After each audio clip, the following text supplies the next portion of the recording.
that we've had all that entertaining legal conversations, we're going to get into production, manufacturing, and design of produce packaging, starting with Thomas Hoops from Garlock Printing and Converting.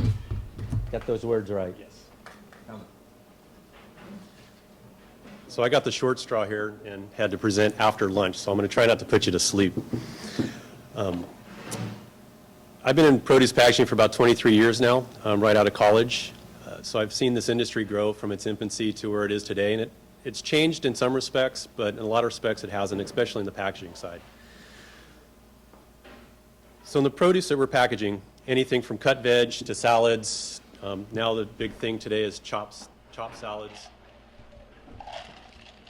We need to package it in a way so that it can live after cutting it. So once we cut a packet, once we cut a produce and harvest it, it goes from taking in CO2 and expelling O2 to taking in O2 and expelling CO2. So in order for us to get a shelf life of 14 to 21 days on that cut produce today, we need to develop a package that monitors the respiration in and out of oxygen and CO2 and create a modified atmosphere. And some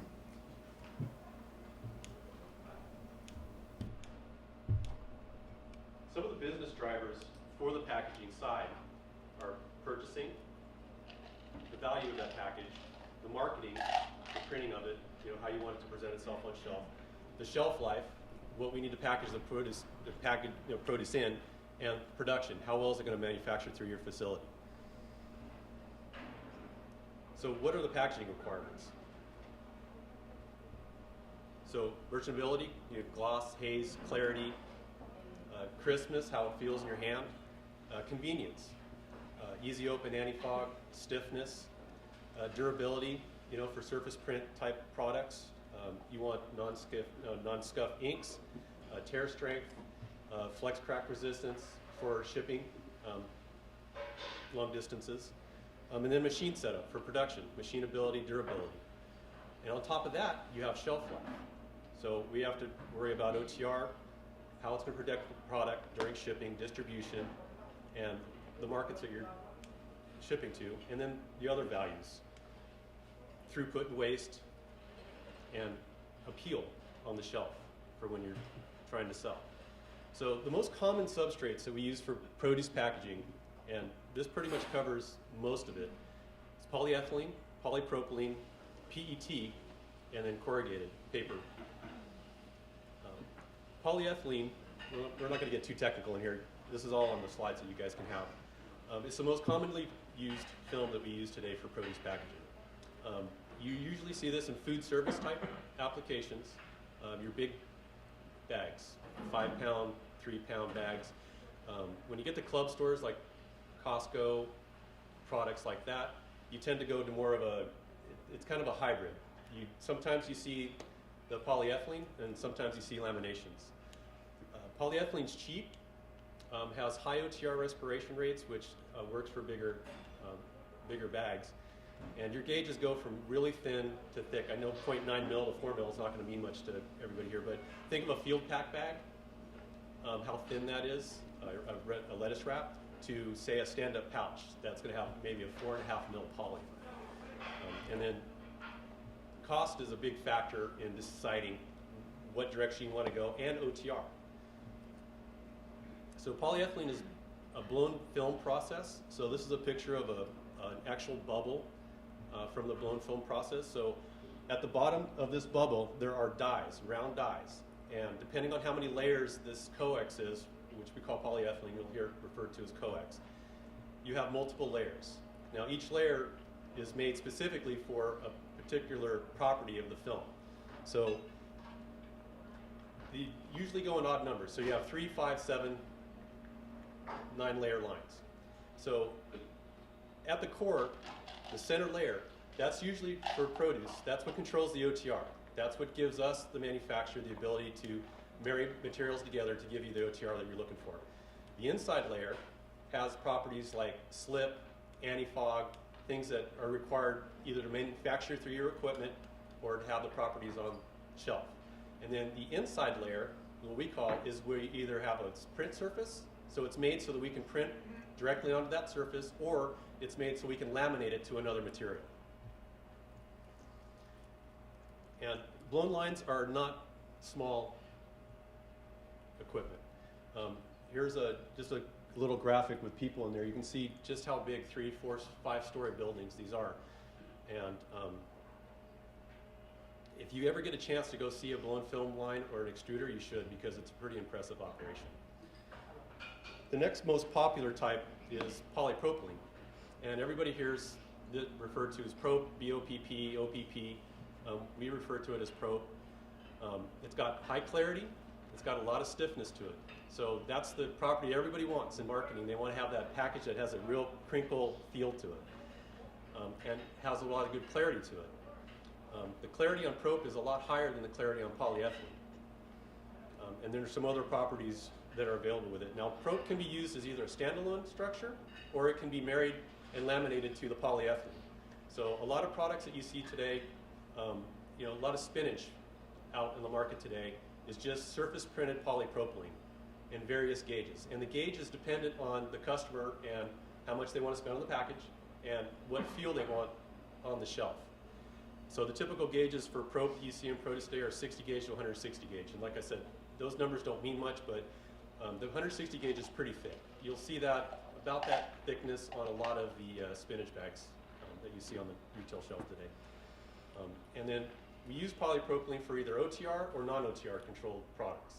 So if we use propylene as a standalone web, it's got to be perforated for whatever you're packing in it.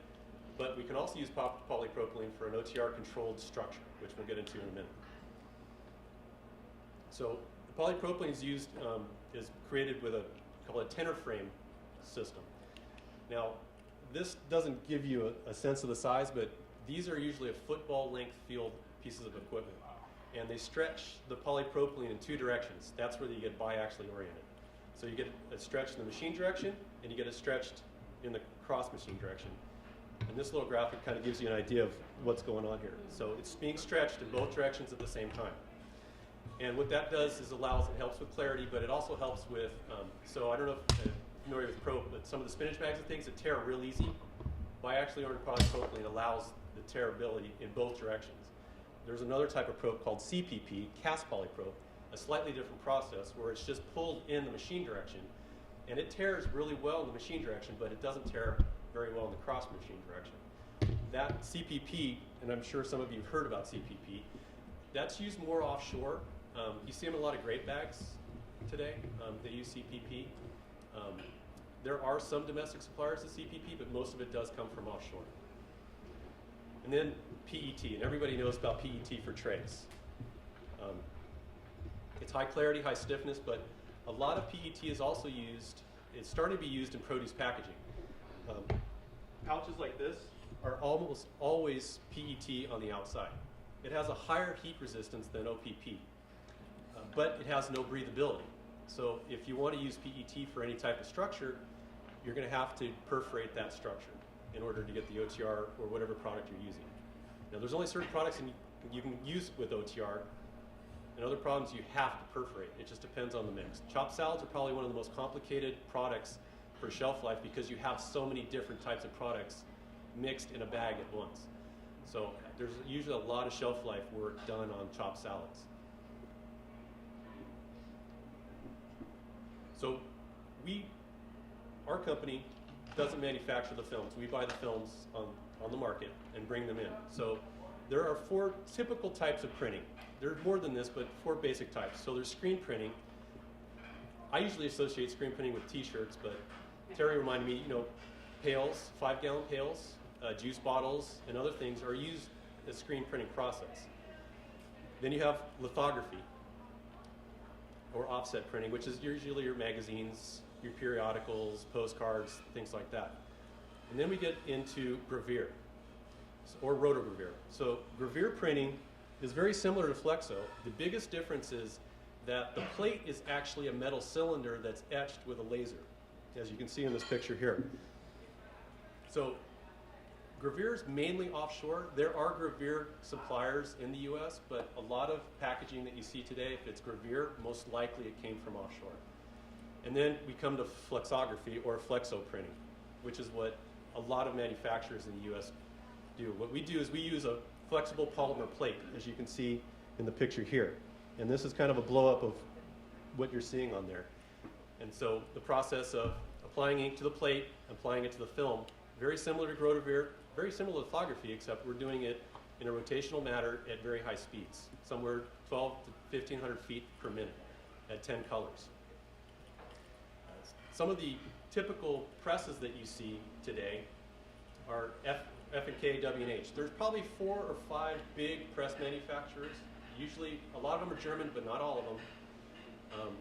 And these are usually $2 to $4 million projects in order for a company to put in a 10-color press. And it takes about 9 months to a year. One of the things that is interesting about this process is when you order a press, spec it out, it's actually built, in this case, in Germany. You fly out to Germany and you actually run trials on that actual press on the floor. Then they break it down, ship it overseas to you, and then rebuild it on your manufacturing floor, and then you go through trials and testing. And that's why it takes about a year for you to get a press from order to actually up and running. And this is just a graphic of a press. Again, these 10-color presses are probably the most common that you see ordered today. I remember 20 years ago when we had 6-color presses, and that was a big deal. And then it goes to 8, and now it's going to 10. Pretty soon we'll probably be seeing 12-color presses. As graphics get more sophisticated, there's more need on the marketing side for what you want to do and the look you want to have on the shelf. So once we print these substrates, we go to the lamination process. So why are we laminating anything at all? Why don't we just use a standard structure? Well, if you go to the store shelf today and you look at a typical, say, a Caesar salad, that's a lamination today. Gives you a nice gloss, has nice stiffness on the shelf.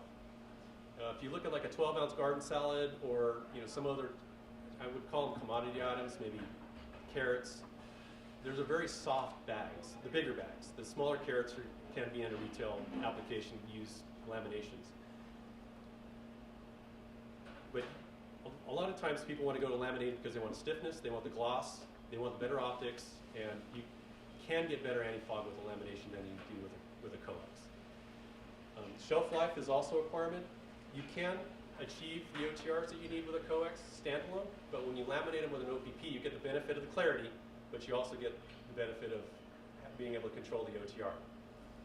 On a coax, in order to get the coax OTRs low enough for some of the applications, you have to go so thick that it actually costs more to do a surface printed coax than it is to actually do a lamination, even though those are an extra process in order to create a lamination.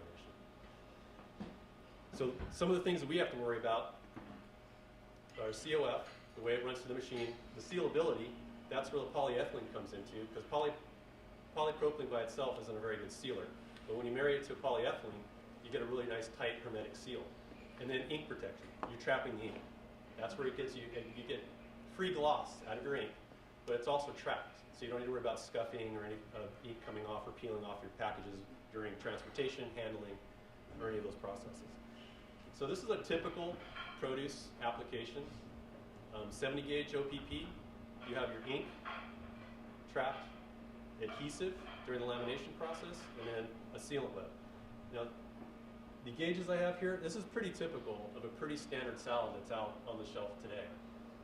Sometimes you see the sealant webs, they'll range from anywhere between 1 mil to 1.4 mil, and really that's just, there's 2 reasons why you would see a thickness change there. Either a customer wants a thicker feeling package, have a little more crinkle to it, is what I hear a lot of times. Or they'll go to a 1 mil, and it's just strictly cost. They just want the cheapest package that they can make. Wow. We've seen packages go to 0.75 mil, but when you start getting that thin, you start creating other problems. Abrasion leakers during shipments, it doesn't seal well on your equipment. You get leakers, channel leakers we call them, and channel leakers on the fin seals if you're fin sealing it. And then on the probe side, depending on the OTR, The probe controls most of your OTR, what you need on that package, if it's a modified atmosphere package. Now I'm going to talk strictly about MAP packaging right now. So that's your Caesar salads, your European salads, anything that you need to have a hermetic seal on. The probe controls most of the OTR. So if somebody comes to me and says, you know, we want to package 110 OTR butter lettuce, but we want a really stiff package, the answer is going to be, you can't do it. There's just no possible way. It's a physics thing at that point. The probe controls the OTR to a degree, and then the sealant web OTR fine-tunes that to get us to the target that we're looking for that package. So anywhere, the top layer can be twice as thick to 140 gauge probe, all the way down to 60 gauge probe. And there's specialty probes where you can really, the range of OTRs you can go from probably about 60 OTR all the way to 220 OTR on a lamination today. And then coaxes kind of take it from there. So the lamination process is it's a very simple process. Basically, we're taking the print web, we're putting glue on it with a hot roller, nipping it, and laminating to the sealant web. It's an oversimplified explanation of that, but that's essentially what it is. Most of the adhesives are a two-part type adhesive. It requires a cure, up to 24 hours depending on the type of process you're using. There's solventless and there's water-based adhesives. Solvent adhesives are available, but they affect the OTR of a finished lamination, so those are usually not found in produce, especially when an OTR is required. So 24 hours, so you know, sometimes you run into the situation where you're asking your supplier, why can't we have this product tomorrow? Why can't we have this product tomorrow? Well, if this is not dried or cured properly, once it gets on your equipment, it can either fall apart, or once it gets on the shelf, it can start to delaminate on you. And I don't know if sometimes you see on the shelf, you'll see a little tunneling in some packages and stuff sometimes. That's because there was a lamination problem. Either it wasn't cured long enough, or it didn't dry well enough. So rushing packages through the process sometimes can create other problems that are worse than the problem you're trying to fix. And then we go to the slitting process. Slitting is very simple. A lot of times we'll produce packaging 3-4 across, meaning we have 3 or 4 images across a web, and then we take them down and we slit them down into lanes, and depending on the requirements that you guys need. Slitting is a very fast process. It doesn't add a lot of cost to the overall cost of your package, but we can slit at about 2,500 feet per minute, and I know that doesn't mean much, but it's fast. During the slitting process, we can perf in several different ways. You've got a mechanical microperf, you have a laser perforation, and you have a hot needle perforation. These are just some various, Titan's a big name in slitting today. These are some various type of what slitting units look like. Well, let's get into perforation. So hot needle perforations. Depending on the pin size, it's dependent on the pin size, but usually most of everything you see today is about a 1/16 of an inch, about 2 millimeters. That varies depending on what you're packing, and what the requirements are. We can perforate at line speed. It's continuous, or it can be registered. So meaning we can register a certain number of hot needle perfs per repeat, as opposed to being a continuous lane. It is substrate dependent. There are things that do not perf the hot needle well, and we try to avoid those, but that's all part of the design process when we work with our clients. So some of the things that are depending on the product are vacuum cooling. Some clients still vacuum cool after they pack. Well, I don't know if you notice, like, and I always go back to spinach because there's a wide range of packaging out there, but there are a lot of spinach bags out there that are laser perforated, and you also see a lot of spinach bags that are hot needle perforated today. The reason is why? Well, usually it's process dependent. There's some companies that still vacuum cool. So when they process their bags, they process the salad and package it, they put it in a big vacuum cooler, and they need the air to get out of that bag, otherwise they blow up on it. So they have to use hot needle perf. Other companies use and cool the product through their process, so they can use a laser perforation because it's already hit the cold chain at that point, and it stays in the cold chain from that point on. And usually you see hot needle perf, and I call weeds. spinach, spring mix, kales, those types of things. They're very hardy. A lot of times you don't need a lot of OTR control on them, and they can survive pretty well. That's why you see tubs of those types of products at Costco without lidding or any special OTR or MAP requirements on them. And this is kind of an idea of what the hot needle perf look like. And yes, it is just hot needles on a shaft. So this is a continuous one big shaft that has all the needles on it for you to look at. But these come in little wheel sets, and we can build the wheel sets and perforate in any way that we need to, or whatever pattern that you require. Propylene's hot needle the best because it's a nice stiff package, so it goes through and manufactures the process very well. Another one, and it's not as popular today as it was, but it's mechanical microperf. Thomas? Yes. And what's the largest size form you could do with laser? With laser, it really depends on the structure. You know, probably for a standard produce package, I'm thinking probably 200.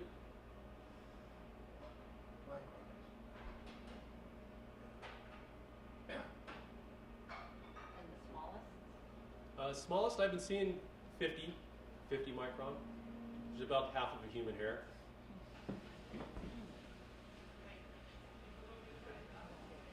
But laser perfs, you know, it really is dependent on the structure too. I mean, probably a probe structure, you probably can get bigger. It really depends on the unit, the wattage, you know, and the specific parameters that you have to work with on that, in the first place. But you know, you can probably go bigger. Our company hasn't really been required to do anything larger than a 200. We could probably get in the 300 to 400 range if need be. But like I said, it really depends on the structure. So mechanical microperfs, basically it's a needle that's being punched in the film. It's a lot smaller than the hot needle perf, but it's not quite as precise as a laser perf. Same thing, you can perforate at line speeds. It is substrate dependent. There's some films that just don't like to be mechanically perfed.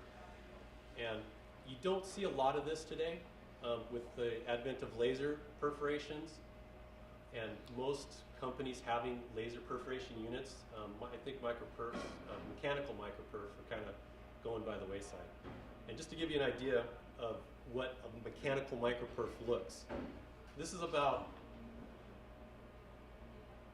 in the Y direction, it says it's 114 and 67. So this overall hole where the damage is here, you're probably looking at a little over 100 microns. So the hole itself, it's floating probably somewhere between the 70 micron range. But as you can see, it's not a very clean hole, so it's not a very reliable process, in my opinion. It works for certain products and certain applications, but you're just not going to get the consistency that you're looking for. So then we get to laser perforations. So laser, you're burning a hole through the bag at speed. It's very accurate and very precise. A lot of times you can perforate at 1,200 feet per minute, which is very quick, and it can register or continuous. Another aspect of laser is it's called laser scoring. And a lot of pouches you'll see laser scoring where we'll just burn the top layer of the lamination, say the prop or the polyester, and it allows, when you open the bag, it propagates the tear right along that score line. And laser units are fairly expensive, as you can imagine, and they come in all different sizes. Usually if you want to marry a laser perf unit to the size of your press, so if you have a 65-inch press and you're laminating 65-inch web, you want to be able to run a 65-inch web through your laser unit. And it just depends on who you're talking to. Laser units can have 8, 10, 12 individual heads on them so you can have multiple patterns. So probably the trickiest things to laser perf are lidding stock when you have multiple cells. Because when you have multiple cells, you have to have multiple lanes firing. Because the laser doesn't move, it has to stay in a lane. And then you do that 4 or 5 across, then all of a sudden you have a need for 15 laser lanes to go down on your lidding stock. So it's probably one of the most challenging is to come up with the right configuration. How wide can you print it? Because the wider you print it, the cheaper it is for you purchasing that product from us. And to give you an idea of what a laser perf looks like compared to mechanical perf, that's a laser perf. That's probably right around about 100 micron laser perf. The reason it's oval is because you're running film through a machine at speed. So it's just physics. Even though it's firing at the speed of light, you still get there's a little bit of a lag there, and you get a little bit of an oval of your laser perf. But they're very precise. Once you get it set up and going, they do very well. A lot of machines today have a lot of safety built into them, meaning if the laser doesn't fire, the machine goes off, shuts down, and you're able to take that material out. So the reliability of laser perfs is a lot higher than it was when we first started doing this technology.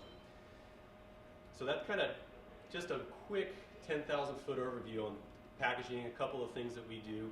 And before I got into the next section, which is something that's tied into what we just talked about, are there any questions on packaging at all on that side? Can you give us an example of what product you use for each one of these? Yeah, so chopped salads. Most of the chopped salads that you see today are laser perforated. Most, if not all, of the cut veg that you see on the market today are laser perforated. Any broccoli, all the carrot packaging that you see, asparagus, and a lot of spinach bags, depending on the process. You see a lot of spinach bags are laser perforated. The mechanical perf, I don't use a lot of mechanical perf. Actually, we don't do any mechanical perf at Garlock. My previous place, we used it for a shredded carrot bag, a mechanical perf. It was very simple. It wasn't as sophisticated as this.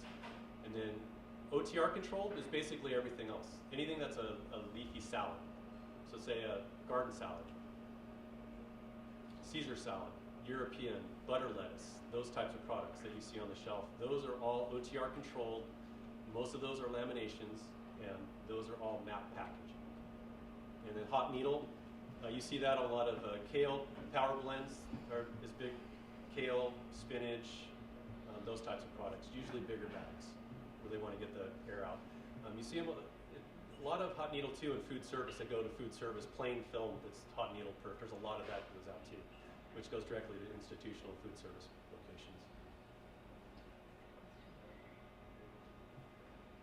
So earlier we were talking a little bit about sustainable packaging. So I took this off the Sustainable Packaging Consortium that he was referring to earlier. And this is just a list of definitions, or the definition criteria. From what I was reading, there's not really a definitions per se today of a sustainable package. But here are the criteria. And basically what it comes down to is, was it made with recycled materials? Was it sourced with recycled materials? What's the end of life scenario for the packaging? Is it safe for the earth when it's all said and done? I don't know where this is going to go with sustainable packaging and the produce industry. It's going to be a very complicated minefield that we're going to be walking through, I believe, in the next 2 or 3 years as this gets all developed and we all figure out where we're going to go with all this. There's a lot of complicated aspects to what they're asking to be put in the package today. And then, as Dan mentioned earlier, it's offshore. I don't know how the offshore packaging is going to fit into all this as well, because that's not regulated at all on our side. So I don't know, how that's all going to play out. And then your question earlier, you said what were the definitions? So here are your definitions. So Federal Trade Commission is valid as long as it can be collected, separated, or otherwise recovered from the waste stream for reuse or use in manufacturing, assembling another item. And that's strictly from the Federal Trade Commission. I got these other ones from other different places. I like these definitions the best, but essentially, can they break down and return to nature for biodegradable? And then compostable goes one step further. It has to break down and go to its natural products, but it has to also enrich, provide nutrients back into the earth. So you're talking about some very complicated definitions here on where we're going to go with our packaging. I see a lot of problems with a lot of these, and we'll talk about some of the roadblocks. Right now, today, it's the cost of materials. If you wanted a biodegradable or compostable package today, it's going to double your cost easily. There's just there's no supply chain today available for it. And that's the one thing that kills it more than anything else. Today we can create a biodegradable or a compostable package. We have to do the inks have to be certified, the adhesive has to be certified, and then all the layers have to be certified. If you want a zipper, the zipper has to be certified. Now to certify these things to be truly, so you can get an actual logo on there that says this is truly compostable, you have to go get studies done, which costs a lot of money to do and time.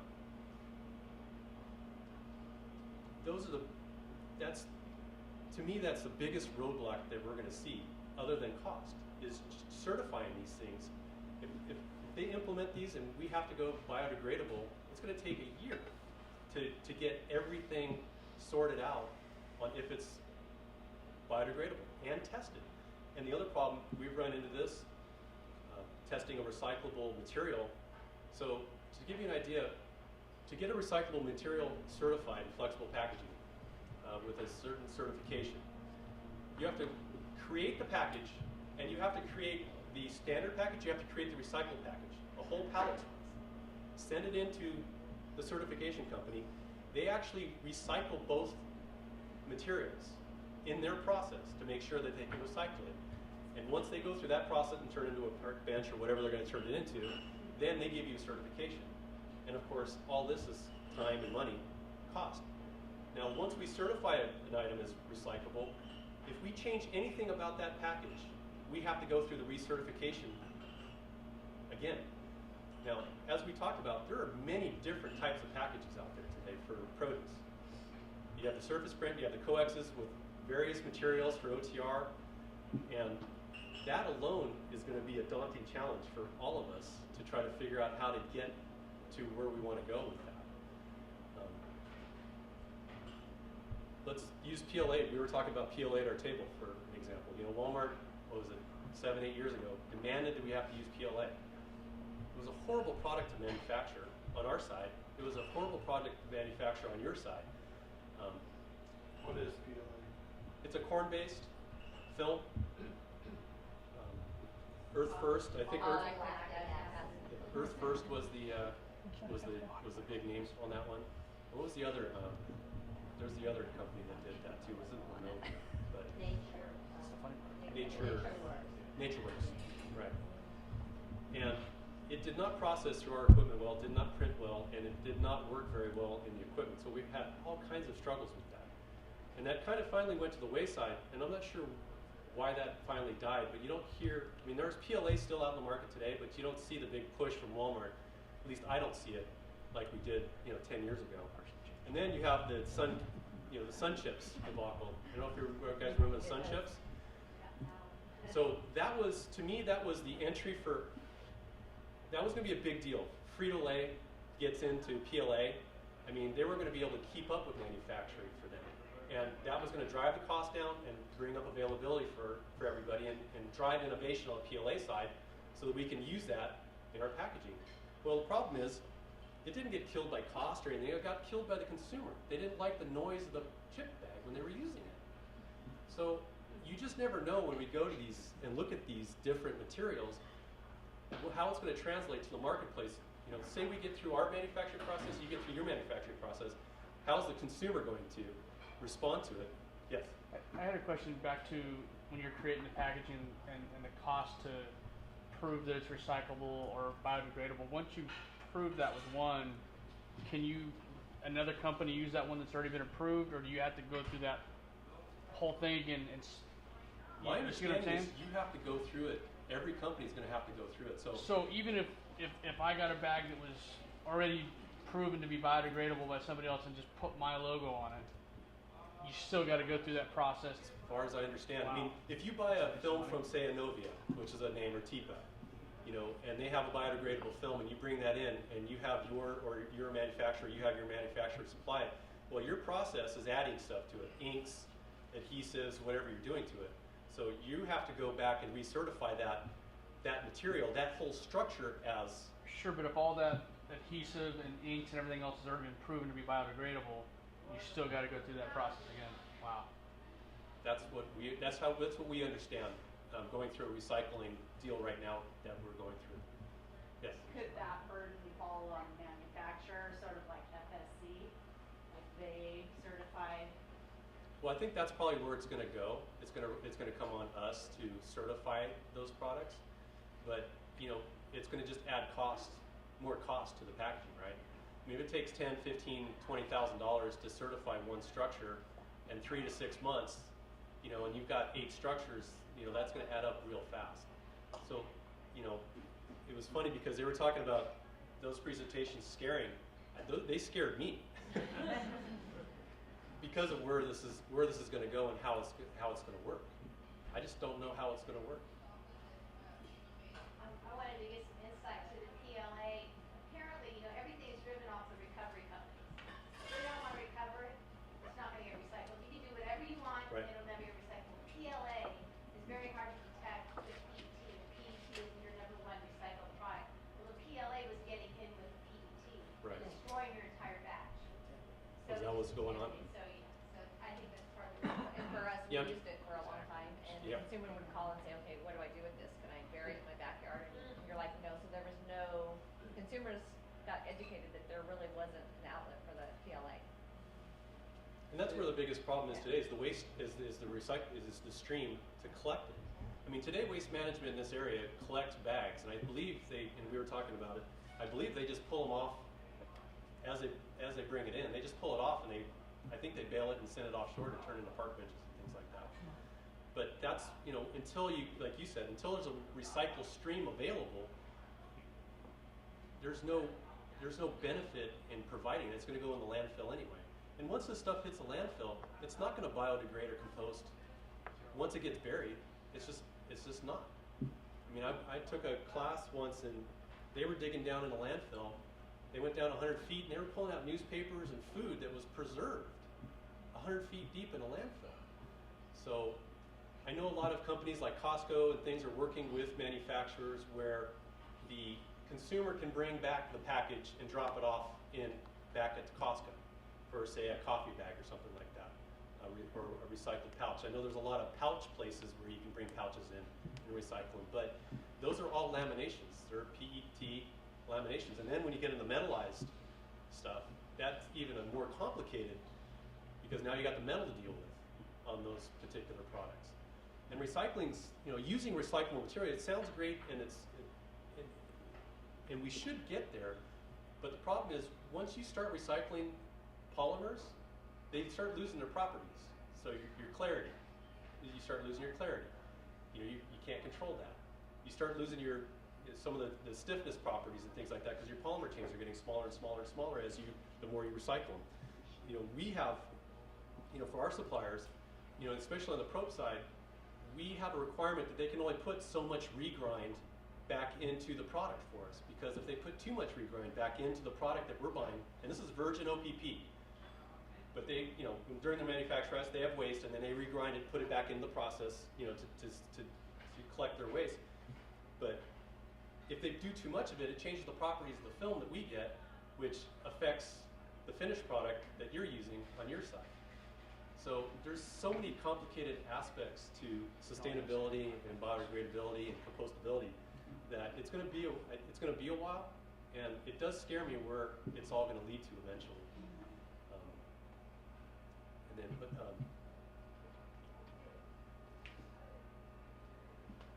And then we got the whole direct food contact thing. I mean, that's a whole nother realm. There's only certain things you can recycle back into the package. If it's food contact, it has a whole other set of regulations. So it's going to be a very complicated road for us to get through.